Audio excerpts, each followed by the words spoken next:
I'd like to call the Ellis County Commission meeting to order. Can we all please stand and say the Pledge of Allegiance? I pledge allegiance to the flag of the United States of America and to the republic for which it stands, one nation, under God, indivisible, with liberty and justice for all.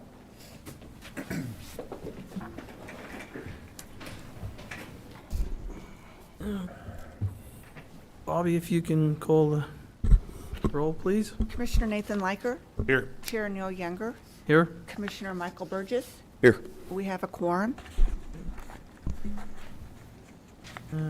Order of business will say the same. Gentlemen, did you have a chance to look at the minutes? Minutes look good. Okay. Okay, how about the consent agenda? I'll move we approve consent agenda items A through G. Second. Okay, we have a motion and a second. All in favor, say aye. Aye. Motion approved. Any issues from, don't look like it. Okay, David, come on, David. Yeah.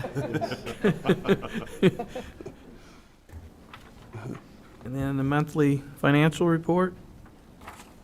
Look good. Everything good? Looks fine, Okay. yeah. All right, the health department, Kim? Good morning, Kim Rill, Health Department Director. This morning I'm just coming to you and asking for a signature for our annual grants. These are the 3 staple grants that we've had in the Health Department now for several years. The amounts do change periodically from year to year. The grants from last year are significantly different than this year because we had COVID grants last year. So last year in grant money, I was dealing with $750,000 or better in grant funds. Now that the COVID grants are gone away, we are now coming back to the main 3 staples. So these 3 grants is the IAP, the Immunization Action Plan grant.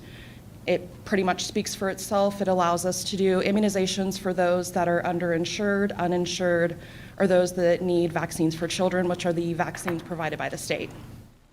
The Public Health Emergency Preparedness Grant, again, it speaks for itself. It allows for me to attend meetings, to be prepared in the event that we need to act accordingly for natural disasters. And then the state formula is a grant that encapsulates pretty much what's on here. There is a motion on the Senate floor to increase this grant this year. Right now, we have been awarded $38,256, but that could potentially change within the next couple of months. So the total of the grants for this coming year, which our grant year runs from July 1st through the end of June. And then I will have the WIC grant, which starts in October, goes through September, and then we have our annual year. So we have 3 years that we run through at the health department. So as of now, I'm just asking for signature to continue these 3 grants, which totals $65,974, and it will reduce our operating expenses by 20%. Any questions? Pretty self-explanatory. Yeah, pretty straightforward. Thank you. Well, I'll move we approve the updated 2024 grant application for Ellis County Health Department offered through the State of Kansas Department of Health and Environment. Second. Okay, we have a motion and a second. All in favor, say aye. Aye. Motion approved. Aye. Thank you. Thank you, Kim. Okay, food service management, Mr. Scott? Good morning, Commissioners. Scott Brown, Ellis County Sheriff.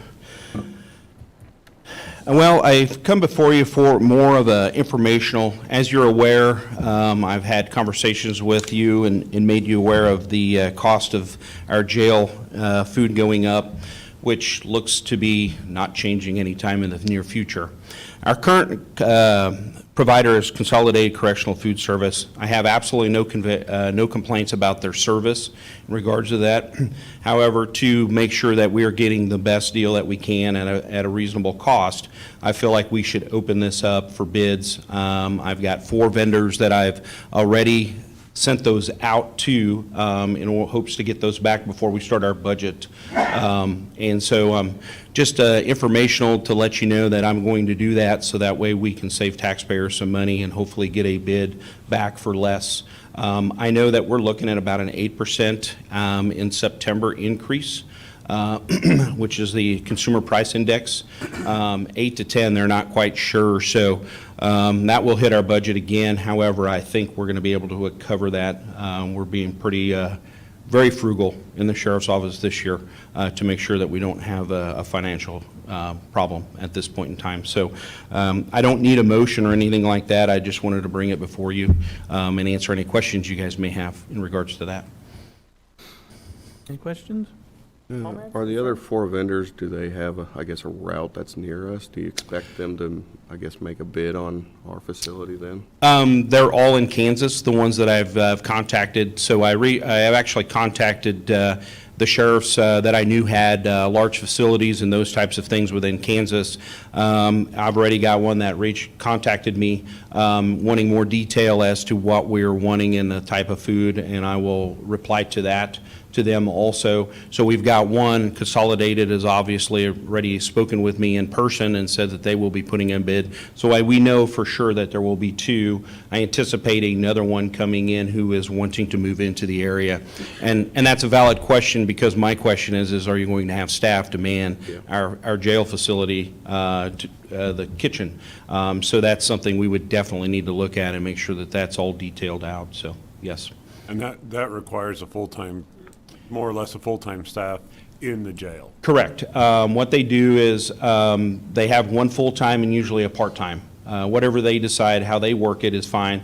And then we provide, I don't like to use the word trustees, but for lack of a better word, we provide 2 inmates that help provide that food and cook up that food. It's kind of they get out of their cell and they're able to help out, and then they actually get a little bit extra food for helping us out with that. So that's kind of what we work out, and it's worked out pretty well for us, and we rotate them routinely so others get an opportunity to do that also. So. Okay, Scott, I appreciate you going out on bids. One question, and just for the community, when we house other inmates from out of county, are we reimbursed, just so the whole community knows that? We would be, but we don't house out of county because we don't have any room. Okay. So those inmates are ours. We house with other counties, and yes, we pay that food to a service. But if we did, and it's rare, we've held for Rush County because one time, because of an issue, they couldn't go to another facility, and we bill them for that. So yes, we're reimbursed for those dollars. Yes. Okay. All right, thank you. Okay, courthouse, job description update? Yeah, so today I come before you in regards to the deputy courthouse position job description. I'm asking for a change in language because of the hours that they work as opposed to, and the duties that they do are a little bit different than what our jail. We currently had just deputy. And we think that would be better suited if we labeled that differently because the hours they work with the courts and those types of things. And then secondly, what that would do is, because we have a potential conflict within the sheriff's office of someone overseeing someone, and we want to do away with any type of nepotism. So if we put it under our undersheriff, we will not have that. And so that's the main reason I'm coming before you, is one, to get them on the same hours, as well as to avoid any type of nepotism issues. So it's pretty straightforward. It's literally the change of the undersheriff who's supervising and now outlines the courthouse deputy versus just deputy. Gentlemen, any Pretty questions? straightforward. Pretty easy and straight up is right. I'll move to approve the deputy courthouse job description. I'll second that. Okay, we have a motion and a second. All in favor, say aye. Aye. Motion approved. Thank you, Commissioners. And Commissioner Burgess asked that I would also just take a brief moment and speak about Senator Moran coming to town on Friday. He came, and as you're probably aware, He had actually reached out to us and asked if we were interested in any funding, as he does many law enforcement agencies throughout Kansas. And we did, and we put what we call the wish list together. And he was gracious enough to get us about $191,000 for a body scanner for our jail. That is a very important piece of equipment because although we can physically search them when they put things in cavities in those, we can't do that. This will allow us to do a body scan of them, and it will show if they have any type of weapons or drugs or things that are not supposed to be in the human body, and we'll be able to locate those. And at that point in time, if we are able to locate them and they're not willing to extract them themselves, then we would have a search warrant drawn up and signed by a judge, and we would have medical staff extract that from them because it's a safety thing. One of the big things right now, and everybody's aware of it, is fentanyl. And fentanyl is just one of those drugs where it just doesn't take a whole lot to have an overdose. Hopefully this will lessen that probability. And I will give you an example, not of fentanyl, but of another narcotics that was in someone's cavity not too long ago, and we ended up spending 3 days in the hospital at ER with that inmate to make sure they were okay.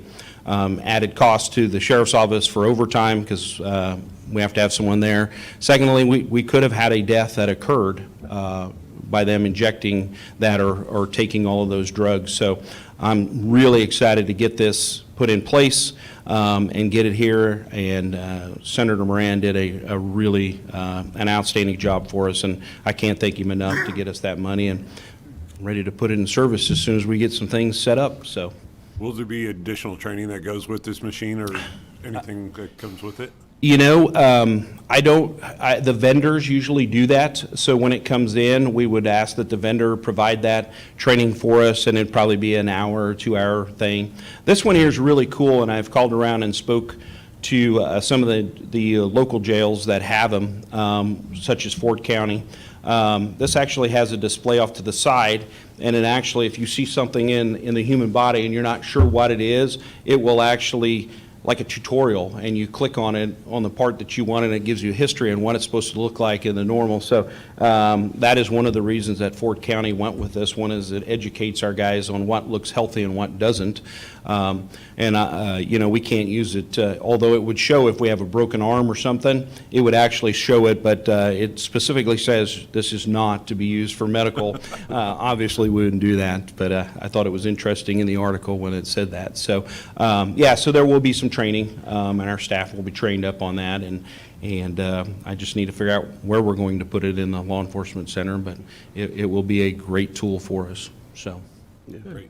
Really good, because you speak to, because the safety of our jail, and just not people coming in, but the prisoners themselves is, I mean, that's your responsibility. You've kind of alluded to it when you spoke before, and I think as a general public, you say, somebody in prison, well, they probably deserve to be in there, but they deserve protection and safety, and, you know, having people and other inmates deserve protection and safety from each other, so having that kind of safety feature come in, I think it's very valuable. yeah, and I did say that day, and it's true, our greatest liability is our jail. Simply because, well, it just is. It's the unknowns, and by adding this, it's just another layer of liability, lessens our liability to protect us as the county as well as the sheriff of them, to provide that another layer. It also protects our staff. Not only the inmates, but also our staff, to ensure things, weapons aren't being smuggled in. So it's a win-win situation for us. And like I said, I think we're very fortunate to be able to receive something like that. And there's a lot of jails in the state of Kansas that do not have them, and we will be one of them. So very excited about that. So Thank you. Great. Thanks, Scott. thank you, Commissioners. Okay, the box culvert, purchase order correction. Brandon? Look at Chivas. Morning, Commissioners. Brendan McKay, Ellis County Public Works Director. So for you again is a request to change the vendor on our PO. The quote came from McPherson Concrete Companies. reached out to them for an updated W-9. So they were in our system, but just needed an updated one. It came from Wichita Concrete Pipe Incorporated, which is one of their divisions. I said, well, it's not the same as your quote. I said, actually, we'd like it preferred to be made out, the check made out to Wichita Concrete Pipe Incorporated. So it's same amount, same product, same company, just a different division, and for their accounting purposes, they would like it made out to that division and not the parent division. Okay. Yeah, why so sheepish, Brandon? All right, well, I'll move Great. to void PO 7715 and approve PO 7720 in the amount of $31,790.70 for a 10 by 8 precast concrete box from Wichita Concrete Pipe Incorporated. Seconded. Okay, we have a motion and a second. All in favor, say aye. Aye. Aye. Motion approved. Thank you very much. I'm going to be yelling at them next time. I have a PO. Is this who you want the money to go to? Because, thank you guys very much. Thank Yep. you. Okay. Commission reports? Got couple things. I attended the Workforce One meeting virtually on Friday the 10th. So, and then that was interesting. I'm just trying to get my feet wet with that committee. And then also, I've been in contact with an individual who's had a problem on a road that I'd like to show with my fellow commissioners here. No actions necessary, but before you are some rocks that we have in a sand windrow that caused some damage to a vehicle, and he has filed some insurance work claims. Anyway, he go ahead, Mike, and scroll. These are some of the rocks that are on this road. That is my knee bent and my foot flat on the ground next to the rock. That is 30 inches tall. Those are 2 rocks, and this is all within a 100-yard section of road. So my question for my fellow commissioners as we go on our road tour and prepare, what should we be seeing on our roads? And I would say, okay, there's some areas where it that would be justified that they're there and could be incorporated. I've talked with Brendan on them. The problem is after this problem happened, the road's been graded twice in a 1 week or 10-day period. So it's obvious that we've had a problem and we still have them here. So keep this in mind as we go forward on what we should be seeing and expecting. So, okay, thank you, Mike.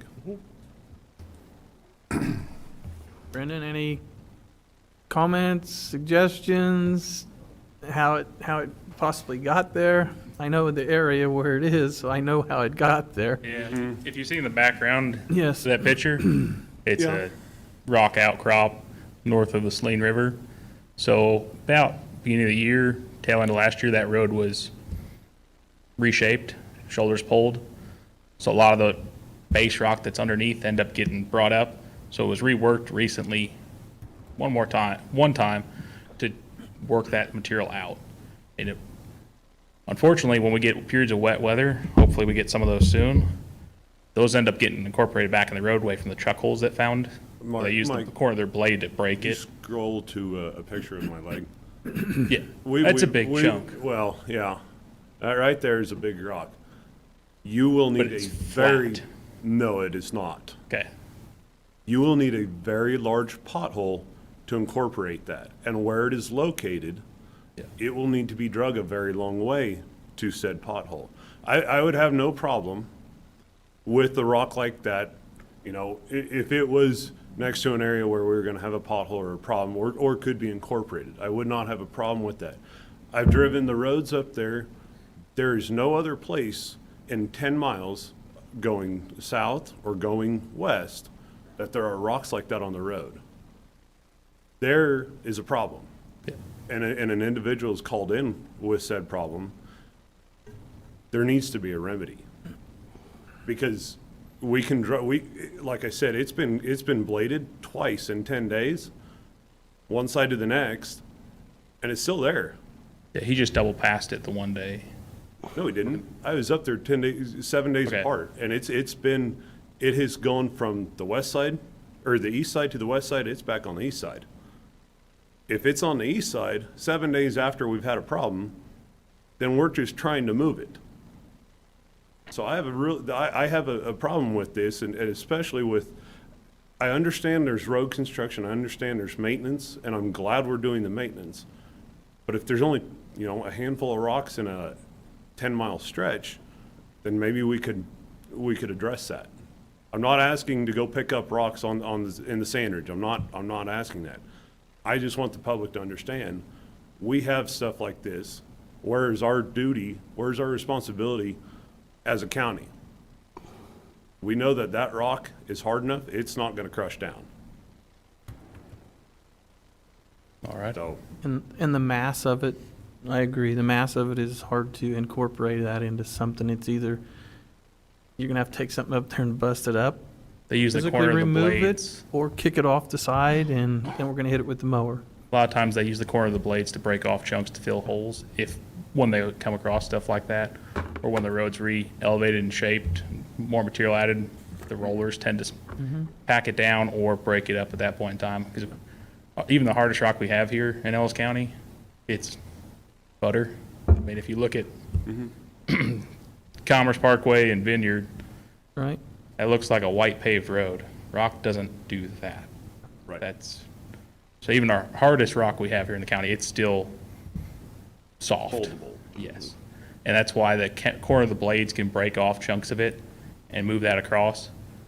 He wasn't just moving the rock from one side to the other side to just move it. He was moving the ridge to keep the shape and the crown of the roadway. But it didn't find a hole in the road for it, so it just got brought back across. And there wasn't, And that road's been, the ditch was pulled in end of the year, like you'd stated. Yes. Okay, so we're March, so it's been bladed more than once. Yep. Between January 1st and March 1st. And it was bladed twice in 10 days. So that tells me that rock's moved back and forth multiple times. That's where, okay, It was we need moving to the have a work in. system to address situations such as that before we have more problems. all right. So, thank you. Anything else? No, that's it for my Mr. report. Burgess? No, really. Attended the Jerry Moranis here on Friday, had Scott speak about that, so again, I think that's a good, there's also some grant money that came to the city. Don Traveler's there too for some grant funding there. And then my only other thing, there's not a lot of people here, and I don't know if there's anybody online, but it is spring cleaning. Cleaned out my closets, and my wife cleaned out hers this weekend. There's a program for Fort Hays. I think it's called Tiger Tailors or Tailored for Tigers.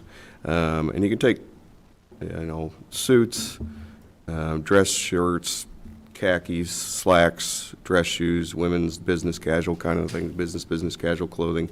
You can drop them off at Master Cleaners. They'll get them over to Fort Hays. You can take them directly to Fort Hays to Union, I think, but you can take them to Master Cleaners. I participated in this program over the years of just dropping off things that I don't wear anymore. Again, it's spring cleaning as you're going through your closet. It allows Fort Hays students, there's a large room, I think it's in the Union, of clothing that they can go in and again, with graduation come up, they may have interviews, they may have their first job, they need some business casual clothing. They can go in to this Tiger Tailor program, pick out some clothes, suits, dress shirts, collared shirts, and those kind of things. So that way they're just an opportunity for them to get dressed up a little bit so they're ready to go to the workforce. So I'd encourage anybody, if you're, again, cleaning out your closets and looking for a place to donate, think about Tiger Tailors, and again, just drop it off at Master Cleaners. Okay. Just to add on that, last year when we went there on a tour, I got to go into that building, and that was neat. Bobby her eyes were just lit up. There was so much, used clothes, but in excellent shape. How great of our community to keep doing that for the college, and what a neat deal for the students. I did go to the detention meeting, and I will visit with Brandon after that meeting here. And I also did go to the Northwest Kansas Correction and Juvenile. We're still in the looks for a building, so we've got some good prospects, but we're going to be getting removed out of our office down here on 11th and Fort. So anybody's got any ideas, we're still looking, so that's all I have. Meeting adjourned at 8:55.